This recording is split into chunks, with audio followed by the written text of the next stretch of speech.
Today we are going to continue the story of Robert Fulton.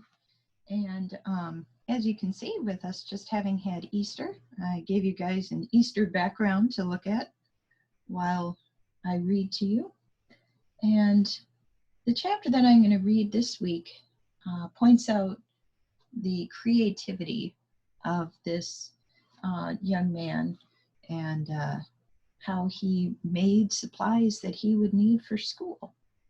So here we go. The chapter is entitled Getting Ready for School. Hark! Mrs. Fulton held up her hand for silence. The village clock strikes. 1, 2, 3, 4, 5, 6, 7. Everyone counted aloud. It's only 7, crowed Polly. Bedtime is a whole hour away. Bob seemed as pleased as Polly. He moved the table board near the firelight and brought out 2 little packages of coloring matter. Is it sugar candy? Asked Abraham when he saw the green and red crystals. Nothing to eat, goosey, and a good thing. You're as stuffed as a pudding bag. I'm a pudding bag, I'm a pudding bag, sang Abraham, rubbing his round stomach and dancing around the table. Quick as a rabbit, Bob opened his packages. I'm going to make ink, he said, his dark eyes shining with excitement. Mrs. Fulton looked at the crystals in amazement. Why, wherever did you get the money to buy copperas and vermilion? She asked. Gunsmith gave me 2 pennies. Suddenly the room was filled with excitement. The children crowded around Bob. Mrs. Fulton reached into the cubbyhole beside the chimney. See, Bob, she said, as she held up a tiny box. It holds just enough ink powder for 1 batch of ink. Your father left it to you. He meant it for me, Mother? For me? Mrs. Fulton nodded. He wanted you to write fair and clear. He wanted you to go to school and learn to do useful things. Bob grew thoughtful as he added water to the powder and stirred it until it became a shiny black liquid. With ink powder, won't I need the copperas? He asked, trying to hide his disappointment. He did so want to use it. No, son, but one day you will find a use for it. You always do. Mrs. Fulton went back to her spinning. Now I'll give you the recipe for red ink while I spin. Polly and Abraham, keep your yarn away from the fire. Peggy and Belle, bring your knitting closer to the fire where you can see to work. Now then, Bob, get the little earthenware jar. Into it put 1 yellow lump of gum arabic. This will make the coloring matter more permanent and improve the quality of the ink. Bob's heart sang. He found the gum arabic on the wall dresser. He dropped a lump of it in the earthenware jar. Now some water? He asked. Yes, now some water, just a mugful. Now the vermilion coloring matter? He asked excitedly. Now the vermilion. And stir the mixture often until the day after tomorrow. Until the day after tomorrow, repeated Bob. Why, it won't be ready in time for school. Nor does it matter, son. Your fine black ink is the most needed. By now it was nearly bedtime. Abraham was tired of winding yarn. He stood up on his stool and began to juggle 3 ears of dried corn. All 3 ears hit the rafters. Plop, plop, plop. All 3 ears landed on the table board. One rolled over and upset the jar of black ink. Slowly, the precious ink spilled out in every direction.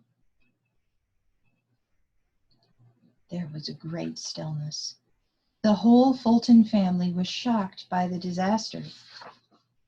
Bob turned white. He bit his lips. He wanted to cry, but he didn't. Even now, he could not help liking his frightened little brother, and somehow he would think of a way to make more ink.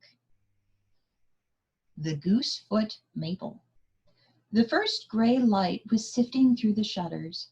Bob slid out of bed. Quietly, he put on his old clothes. He tiptoed down the ladder steps. If only he could lift the latch without waking his mother. For a moment he stood at the door. Matilda, the cat, came rubbing against his legs, purring noisily. "Shh, Matilda," whispered Bob. "Must you rumble like a thunderstorm?" When a wagon rattled down the lane, Bob lifted the latch and stole outdoors. He took one deep breath and then raced for the swamp as if 40 Indians were after him. "It's got to be the bark of the goosefoot maple," he kept saying to himself. "The goosefoot maple that likes wet roots." It was easy to single out the maple trees. Autumn had touched them off. Even in the woolly light of morning, they were yellow and crimson. Quickly, Bob began stripping the bark from one tree. He hurried home with his arms full. The house was still asleep. The fire was ashed over. The shutters still had their eyelids closed. Bob tiptoed around the kitchen. He put the bark in the old black kettle over the fire. Next, he poured nearly a bucket of water over it. Now he kindled the fire. "A watched pot never boils," he said to himself. "I won't even look at it. I'll stir the red ink instead." So he stirred the red ink madly. Then he swept the hearth. Now the water was beginning to sputter. It was laughing out loud. It was thickening. Why? It was turning a nice darkish brown. At last he could add the copperas. Bob was so busy he did not hear his mother come into the kitchen. "Bob Fulton," she exclaimed, "you're making ink. Enough for the whole school." Bob grinned. "Do you think it will write?" he asked anxiously. "We shall know very soon." Now Mrs. Fulton tiptoed too, so as not to waken the lively brood in the loft. She seemed as excited as Bob. She brought out a goose quill pen and some coarse brown wrapping paper. Carefully, she cut the wrapping paper into sheets about 2 feet square. She folded one of the sheets 2 times. Then it was 1/4 of its original size. With a knife, she slit open the bottom folds. Next, she folded one of these sheets in half. Then she folded it once again until it was 1/4 of its original size. Now, with a snick-snurr, she slit open the bottom folds with a knife. "Why, Mother," exclaimed Bob, "it's like a book. How did you know how to do it? Are all books made like that? You've made 8 little pages out of 1 sheet." "So I have. But aren't you ever going to try my ink?" "Let patience grow in your garden," smiled Mrs. Fulton. "Suppose you fold 4 more sheets just like this." Bob knew that his mother never asked him to do things without reason. So he folded, and snick-snurr went the knife as he ripped open the bottom folds. "Now slip one fold inside the other," called Mrs. Fulton, her head almost hidden in the cubbyhole next to the chimney. Endless treasures seemed to be stored in that little cubbyhole. This time, Mrs. Fulton found a small roll of wallpaper.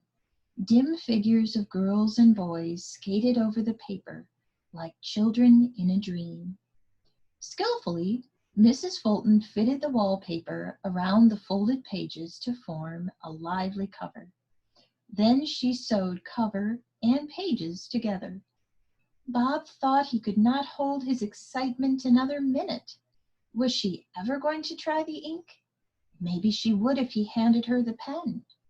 He went over to the huge pot of ink and dipped the pen. He offered it to his mother.